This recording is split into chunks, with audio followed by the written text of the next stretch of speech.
வணக்கம். இது எஃப்னா தமிழ் டிவியின் இலங்கையின் இன்றைய காலை செய்திகள். கோத்தபா ராஜபக்சவை போன்றோ பங்களாதேஷ் நாட்டின் ஜனாதிபதி ஷேக் ஹசீனா நாட்டை விட்டு வெளியேறினார். அரசு எதிர்ப்பு ஆர்ப்பாட்டங்களை அடுத்து பங்களாதேஷின் பிரதமர் ஷேக் ஹசீனா திங்களன்று பதவி விலகியமையும் இலங்கையின் முன்னாள் ஜனாதிபதி கோத்தபா ராஜபக்ச நாட்டிலிருந்து வெளியேறியமையும் ஒரே தன்மை கொண்ட சம்பவங்கள் என்று சுட்டிக்காட்டப்படுகின்றன.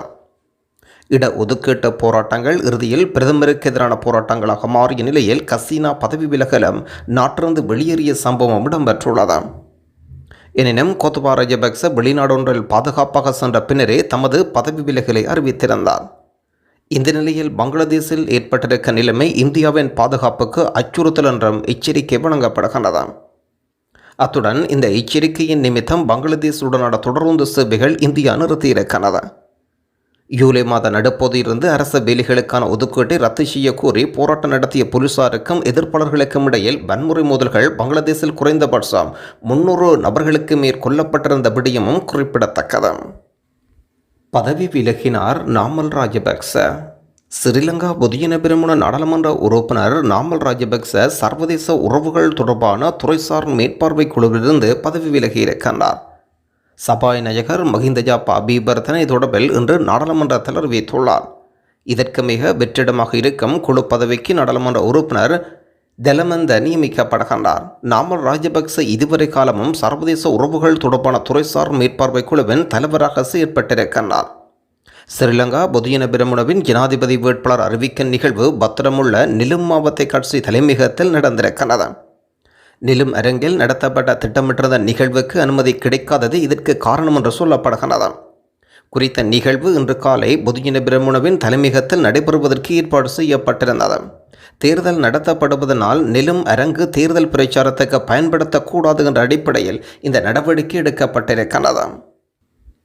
மஹிந்த ராஜபக்ச மற்றும் சமல் ராஜபக்ச ஆகியோர் ரணிலுக்கு ஆதரவு பிரசன்ன ரணதுங்க.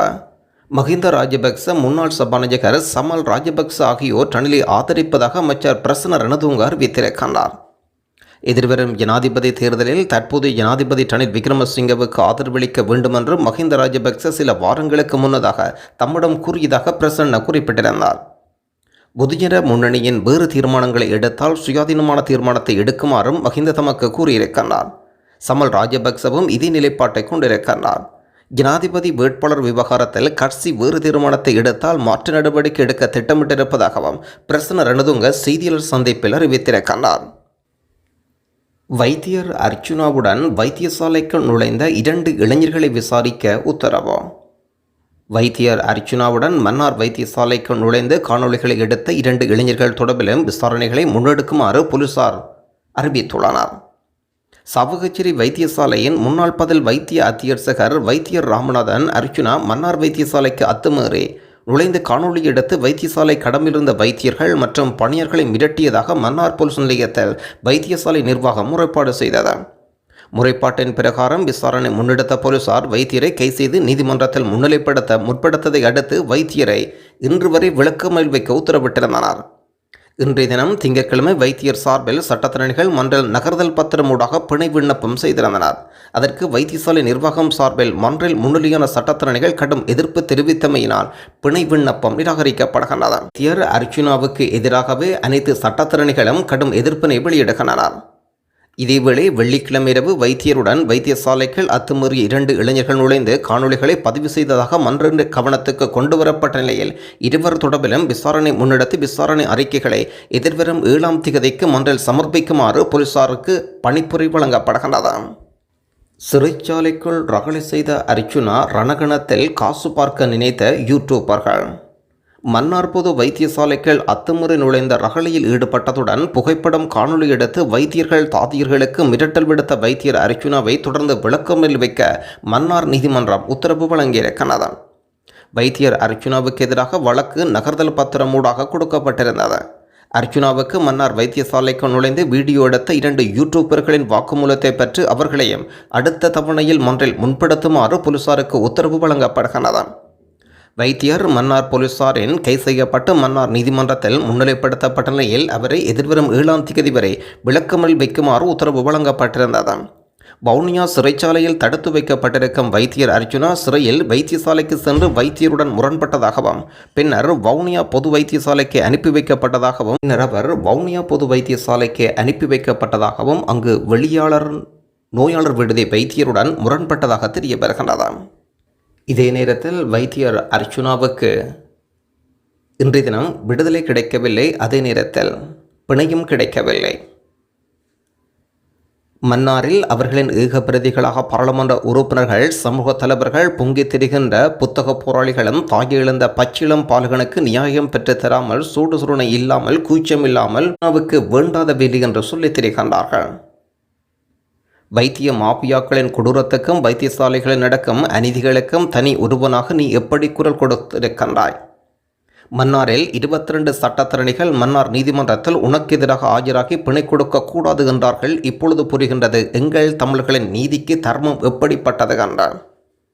மன்னாரில் ஒரு குறிப்பிட்ட மதம் ஆட்சி செய்கின்றதா என்ற சந்தேகம் இப்பொழுது பலிக்கின்றது. ஒரு அரசியல்வாதி உட்பட பல அரசியல்வாதிகள் மன்னார் வைத்தியசாலைக்கு சென்று அங்கே இருக்கும் வைத்தியர்களுடன் சேர்ந்து தேநீர் அருந்தி குதூகலித்து வந்த காட்சிகளையும் பார்த்திருக்கின்றோம். இறந்துவிட்ட அந்த இளம் தாய்க்கு நீதி கேட்க நீ போனாய். இப்பொழுது அந்த மன்னார் மக்கள் எங்கே போனார்கள்? வவுனியா முஸ்லிம் மகா வித்தியாலய ஆசிரியர் உயிரிழப்பு. வவுனியா நெழுக்குளம் பகுதியில் இருக்கும் தோட்டக்காணி கிணற்றொன்றிலிருந்து ஆசிரியர் சடலம் மீட்கப்பட்டிருக்கிறது. வீதியால் சென்றவர் வழங்கிய விசேட தகவலுக்கமைய குறித்த சடலம் மீட்கப்பட்டிருப்பதுடன் வவுனியா வேப்பங்குளம் 60 ஏக்கர் பகுதியில் வசிக்கும் வவுனியா முஸ்லிம் மகா வித்தியாலயத்தில் தகவல் தொழில்நுட்ப கற்பிக்கும் ஆசிரியரான கிருஷ்ணர் என்ற இளைஞனே சடலமாக மீட்கப்பட்டுள்ளார். சடலமாக மீட்கப்பட்டு கிணற்றுக்கு அருகிருந்த குறித்த ஆசிரியரின் துவிச்சிகர வண்டியும் பாதணியும் குடை என்பன போலீசாரால் மீட்கப்பட்டிருக்கிறது. இதோடுபான மேலதிக விசாரணைகளை நெழுக்குள போலீசார் மேற்கொண்டு வருகின்றனர். இளம் பட்டதாரி பெண் உயிரிழப்பு தொடர்பில் எனக்கு கொலை அச்சுறுத்தல் விடுக்கப்பட்டு வருவதாக வைத்தியர் அசாத் ஹனீஃபா தெரிவிக்கின்றார். மன்னார் மாவட்ட பொது வைத்தியசாலையின் பட்டதாரியான இளம் தாயொருவர் சிகிச்சை பலனின்றி பரிதாபமாக உயிரிழந்த சம்பவம் தொடர்பில் வடமாகாண சுகாதார அமைச்சின் செயலாளரினால் அமைக்கப்பட்ட சுயாதீன விசாரணை குழுவின் விசாரணைகள் நிறைவடைந்த நிலையில் சம்பவ தினத்தின் போது சிலர் தவறிழைத்துள்ளமை அடையாளம் காணப்பட்டிருப்பதாக மன்னார் மாவட்ட பொது வைத்தியசாலை பணிப்பாளர் வைத்தியர் அசாத் ஹனீஃபா அறிவித்திருக்கின்றார். இந்த விடயம் தொடர்பாக அவரை வினவிய போது மன்னார் தம்பளைக்குளம் பகுதியைச் சேர்ந்த பட்டதாரியான இளம் தாய் ஒருவர் மன்னார் மாவட்ட பொது வைத்தியசாலையில் சிகிச்சை பலனின்றி உயிரிழந்திருந்தார். இந்த சம்பவம் கடந்த 28ஆம் தேதி இடம்பெற்றிருந்தது. உயிரிழந்த இளம் தாய் பட்டப்படிப்பை நிறைவு செய்து மரியரா சிந்துயா என்ற 27 வயதுடையவர். குறித்த பெண்ணின் உயிரிழந்த போது சம்பவ தினம் விடுதியில் இருந்தவர்களின் அசம்பந்த போக்கே பிரதான காரணம் என்று குற்றம் சுமத்தப்படுகின்றது. குறித்த உயிரிழப்பு தொடர்பாக வடமாகாண சுகாதார அமைச்சினால் சுயாதீன விசாரணை குழு ஒன்று நியமிக்கப்பட்டு மன்னார் மாவட்ட பொது வைத்தியசாலைக்கு வருகதந்த துரித விசாரணைகள் முன்னெடுத்துள்ளனர். குறித்த விசாரணைகள் நிறைவடைந்துள்ளதாகவும் விசாரணைகளின் அடிப்படையில் சிலர் தவறிழைத்துள்ளமை கண்டுபிடிக்கப்படுகின்றன. இந்த விடயம் தொடர்பாக விசேட அறிக்கை வடமாகாண சுகாதார அமைச்சின் செயலாளருக்கு மேலதிக நடவடிக்கைக்காக அனுப்பி வைக்கப்படுகின்றது. மத்திய சுகாதார அமைச்சின் விசாரணை குழு ஒன்றும் மன்னார் மாவட்ட பொது வைத்தியசாலைக்கு வருகதந்து விசாரணைகளை முன்னெடுக்க இருக்கின்றனர். குறித்த பெண் உயிரிழந்தமை தொடர்பாக உடனடி விசாரணைகள் ஆரம்பிக்கப்பட்டுள்ளன. மத்திய சுகாதார அமைச்சின் விசாரணைகள் முடிவடைந்தவுடன் தவறிழைத்தவர்களுக்கு எதிரான தக்க நடவடிக்கைகள் முன்னெடுக்கப்படும். குறித்த பெண்ணின் உயிரிழப்பு தொடர்பாக உள்நாடு மற்றும் வெளிநாடுகளிலிருந்து கைத்தொலைபேசிக்கு பல்வேறு அழைப்புகள் மேற்கொள்ளப்பட்டு கொலை அச்சுறுத்தல் விடுக்கப்பட்டு வருவதுடன் குறித்த அச்சுறுத்தல் குறித்த மன்னார் போலீஸ் நிலையத்தில் முறைப்பாடு செய்யப்பட்டிருப்பதாகவும் அறிய முடிகின்றது. தகாத முறையிலான புகைப்படங்கள் சமூக வலைத்தளங்களில் வெளியானது தொடர்பாக போலீசார் விசாரணை. அந்திருகிரிய பச்சை குத்தும் மையத்தில் சுட்டு படுகொலை செய்யப்பட்ட கிளவசந்த என்ற வர்த்தகர் சுரேந்திர வசந்த பெரூரவின் சடலத்தின் நிர்வாண புகைப்படங்கள் சமூக வலைத்தளங்களில் வெளியானது. கோமகாம ஆதார வைத்தியசாலையில் சுமார் 30 பேரிடம் சாட்சியங்கள் பதிவு செய்யப்பட்டிருக்கிறது. குறித்த சடலத்தின் பிரேத பரிசோதனைகள் முன்னெடுக்கப்பட்ட போது மருத்துவ மாணவர்களும் இணைந்திருந்தனர்.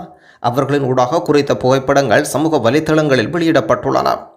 கொலைச்சம்பவம் தொடர்பான காணொளிகள் காட்சிகளை வெளியிடும் பணியில் ஈடுபட்டிருந்த உள்ளூர் ஊடகவியர்கள் இந்த குறிப்புகள் மற்றும் உண்மைகளை எடுத்துக்கொண்டதாக போலீசார் அறிவித்துள்ளனர். இலங்கை மத்திய வங்கியினால் இன்றைய தினம் வெளியீடு செய்யப்பட்டிருக்கும் நாணயமாற்று விகிதங்களின் பட்டியல். ஆஸ்திரேலியன் டாலர் 201 ரூபா, கெனேடியன் டாலர் 223 ரூபா, யூரோ ஒன்றின் பெறுமதி 337 ரூபா, சிங்கப்பூர் டாலர் 233 ரூபா, ஸ்டீலிங் பவுன் 394 ரூபா, சுவிஸ் பிராங்க் 361 ரூபா, ஐக்கிய அமெரிக்க டாலர் 306 ரூபா. தொடர்ந்து மத்திய கிழக்கு நாடுகளுக்குரிய நாணய பெறுமதிகளாக பஹ்ரைன் தினார் 801 ரூபா, குவைத் தினார் 988 ரூபா, ஓமான் ரியால் 784 ரூபா, கட்டார் ரியால் 82 ரூபா, சவுதி அரேபியா ரியால் 80 ரூபா, ஐக்கிய அரபு ராச்சியம் திர்ஹம் 82 ரூபா. குர்நாகல் மாவட்ட புத்திஜீவிகளுடன் ரிசாட் பதுதீன் சந்திப்பு. குர்நாகல் மாவட்ட புத்திஜீவிகளுடன் சந்திப்பு சியாம்பல அகில இலங்கை மக்கள் காங்கிரஸ் குர்நாகல் மாவட்ட அமைப்பாளரும் ஓய்வு பெற்ற அதிபருமான முசம்பில் தலைமையில் இடம்பெற்றுள்ளது. இந்த நிகழ்வில் அகில இலங்கை மக்கள் காங்கிரஸ் தேசிய தலைவரும் பாராளுமன்ற உறுப்பினருமான ரிசாட் பதுதீன் கலந்து கொண்டிருந்தார். பங்களாதேஷ் மக்களின் பக்கம் அலி சஃப்ரி. பங்களாதேஷில் அரசியல் அமைதியின்மைக்கு மத்தியில் அந்த நாட்டு மக்களுடன் இலங்கை தோளோடு தோள் நிற்கும் என்று இலங்கை அறிவிக்கின்றது. இலங்கையின் வெளியுறவு அமைச்சர் அலி சஃப்ரி இதனை உறுதிப்படுத்துகின்றார். இந்த இக்கட்டான நேரத்தில் பாதிக்கப்பட்டவரின் குடும்பங்களுக்கும் பாதிக்கப்பட்ட அனைவருக்கும் இலங்கையின் ஆழ்ந்த அனுதாபங்களை தெரிவித்துக் கொள்கின்றோம். பங்களாதேஷுடன் அதன் நீடித்த நட்பை இலங்கை மதிக்கின்றது. அதன் மக்களுடன் ஒற்றுமையாக நிற்கின்றது. இந்த நிலையில் விரைவாக அந்த நாட்டில் அமைதி திரும்பும் என்று நம்புவதாக அலி சஃப்ரி குறிப்பிடுகின்றார். பங்களாதேஷ் மக்கள் இந்த சவாலை முறியடிக்கும் வலிமையை கண்டறிவார்கள் என்றும் நம்பிக்கை வெளியிட்டிருக்கின்றார் அலி சஃப்ரி. தமிழ் பொது வேட்பாளர் விடயம் இன்றும் முடியவில்லை. தமிழ் பொது வேட்பாளர் யார் என்பது இன்றைய தினமும் அறிவிக்கப்படவில்லை. சிவில் அமைப்புகள் ஒருங்கிணைவுடன் உருவாக்கப்பட்ட தமிழ் மக்கள் பொதுச்சபையின் 7 பிரதிகளும் தமிழ் தேசிய அரசியல் கட்சிகளிடம் 7 பிரதிகளும் கூட்டணிந்து தமிழ் தேசிய பொது கட்டமைப்பை உருவாக்கியிருந்தனர். அவ்வாறு உருவாக்கப்பட்ட தமிழ் தேசிய பொது கட்டமைப்பின் சந்திப்பு யாழ்ப்பாணத்தில் இடம்பெற்றிருந்தது.